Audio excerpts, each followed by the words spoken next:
అధికార ప్రతినిధి మనతో పాటుగా లైవ్లోకి అందుబాటులోకి వచ్చారు. అలాగే రజనీ గారు జనసేన అధికార ప్రతినిధి కూడా మనతో పాటుగా లైవ్లో జాయిన్ అయ్యారు. చెవున కృష్ణాంజనేయులు గారు రాజకీయ విశ్లేషకులు కూడా మనతో పాటుగా లైవ్లోకి అందుబాటులోకి వచ్చారు. అలాగే చంద్రశేఖర్ గారు వైసీపీ అధికార ప్రతినిధి కూడా కాసేపట్లో మనతో పాటుగా స్టూడియోలోకి అందుబాటులోకి రానున్నారు. ముందుగా రజనీ గారు వెర్షన్ తీసుకున్నారు. రజనీ గారు నమస్తే. రజనీ గారు వినిపిస్తుందా? వినిపిస్తుందండి. నమస్తే. ఓకే నమస్తే రజనీ గారు. ఏంటి పవన్ కళ్యాణ్ గారు మోదీ గారికి లేఖ అస్త్రాన్ని ప్రయోగించారు?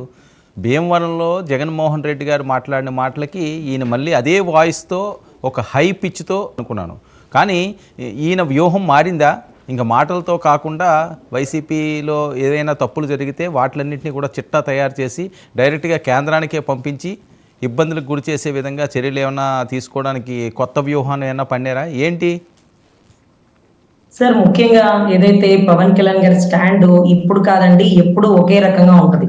అవతల వ్యక్తికి మాట్లాడుకోవడానికి ఏమీ లేక వ్యక్తిగత విమర్శలు చేస్తాడు. అయినా సరే మీరు రిప్లై ఇవ్వకండి, సబ్జెక్ట్ లో మీరు గ్రిప్ తెచ్చుకోండి, డిబేట్ స్థాయిని పెంచుకోండి.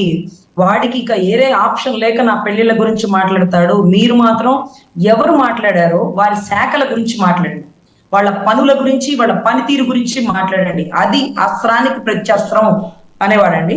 సార్, ఎప్పుడు చెప్పిన ధోరణితోనే ఇదే రోజు నిన్నటి సభలో కూడా మళ్ళీ అదే పాట, పాడిందే పాట పాచిబండ్ల దాసరా అన్నట్టుగా మళ్ళీ అదే వర్షం.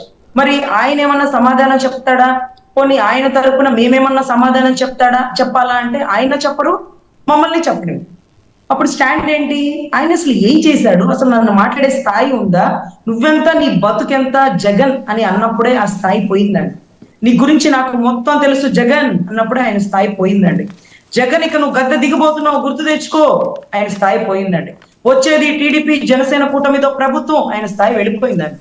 ఇంకా కూడా ఆయన అక్రమాలు, దౌర్జన్యాల గురించి ఏదైతే మోడీ గారికి లెటర్ రూపంలో రాశారో అది మనందరికీ తెలిసిందే. నా గురించి మాట్లాడారండి, నా భార్యల గురించి మాట్లాడారండి, నా పార్టీ శ్రేణుల గురించి మాట్లాడారండి. ఇవి గొప్ప గొప్ప వాళ్ళు చిన్న చిన్న సమస్యల్ని పట్టించుకోరండి. తోలు మందంగా ఉన్నవాడే రాజకీయంలో ఎదుగుతాడు, రాజకీయ నాయకుడిగా కాగలుగుతాడు. సో అటువంటి విషయాల్లో నిష్ణాతుడైన వ్యక్తి ఎన్నో నిందలు స్వీకరించి రాష్ట్ర భవిష్యత్తుకి 4 అడుగులు ముందుకు వేయగల సమర్థవంతమైన నాయకుడు మా అన్నని మేము గర్వంగా చెప్పుకుంటామండి. అదే రకంగా నిన్నటి రోజు రాసిన లెటర్ లో పర్సనల్ ఏమి ఉండదండి. మొత్తం ఏదైతే రాష్ట్ర భవిష్యత్తు గురించి, స్కీముల గురించి, స్కాముల గురించి, నొక్కే తొక్కలో బటన్స్ గురించి మాత్రమే లెటర్స్ రాయడం జరిగిందండి.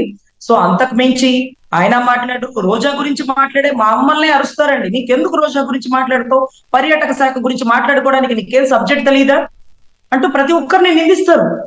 సో అన్న మిమ్మల్ని నన్ను అంటది, దానికి వేరే ఆప్షన్ లేదు అంటది. మీరేం చేయాలా? మీరు సమాధానం చెప్తారా? మీరు ఎలా చెప్పాలి సమాధానం? మీ డిబేట్ స్థాయి ఎందుకు పెంచుకోవాలి? మీరు కూడా ఎందుకు తగ్గించుకుంటున్నారు మీ స్థాయిని? మీ స్థాయిని ఎందుకు తగ్గించుకుంటున్నారు అంటూ మమ్మల్ని అందరినీ చివాట్లు పెడతారండి.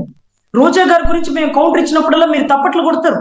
కానీ అధినాయకుడు తిడతాడు, తిట్టి శాఖ గురించి మాట్లాడు, అక్కడ ఏ శాఖలో ఏం జరుగుతుందో స్కాముల గురించి మాట్లాడు అంటూ ఒక సబ్జెక్ట్ అండి. నాదెండ్ల మనోహర్ గారు రోజుకు ఒక సబ్జెక్ట్ అనర్గళంగా చెప్పట్లేదండి. బ్యాగుల్లో ఎంత స్కాము, బూట్లో ఎంత స్కాము, బైజూస్లో ఎంత స్కాము, టోఫిల్లో ఎంత స్కాము, ఏది పేదలకు ఇచ్చే ఇళ్లలో ఎంత స్కామ్ జరిగింది. అదే రకంగా ఆవులండి, పశువుల స్కామ్, పశువులు దానా తీస్తేనే లల్లు ప్రసాద్ యాదవ్ అసలు బయటికి రాలనే పరిస్థితి. అలాంటిది ఎన్ని పశువులు ఇచ్చాడు, ఎంత లెక్క చెప్పాడు, ఎంత తొక్కేశాడు, మొత్తం లెక్కతో సహా తీస్తున్నారు కదండి. తొక్క తీసినట్టుగా లెక్కకు లెక్క చెప్తున్నారండి. అది అధినాయకుడు స్టాండ్ అండి. మేమేదో చిన్న వాళ్ళం, ఆయన ఒక మాట అనగానే మా కోపం వచ్చి రెట్టించి సమాధానం చెప్తాం.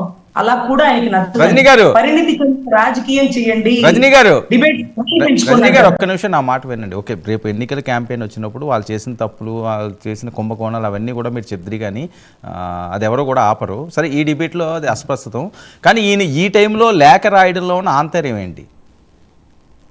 లేఖ రాయడంలో ఉన్న ఆంతర్యం, బీజేపీ కలిసి వెళ్తుందా, బీజేపీ విడివిడిగా వస్తుందా, బీజేపీ పవన్ కళ్యాణ్ గారితో కూడి ఉంటుందా, లేకపోతే ఈయన రాసిన లెటర్ కి బీజేపీ రిప్లై ఇస్తుందా అన్న మూమెంట్ లో నరేంద్ర మోడీ గారు లాంటి వారే నా వెనకాల పవన్ జీ ఉన్నారని చెప్పింది మరొకసారి నిరూపిస్తూ ఒక లెటర్ రాశారండి. ఆ లెటర్ ఒక పెద్ద సెన్సేషనల్ అయింది. దాని ఆంతర్యం, బీజేపీ జనసేన కలిసి వెళ్తుంది, జనసేన టీడీపీ కలిసి వెళ్తుంది, ఈ ముగ్గురు మొనగాళ్ళలాగా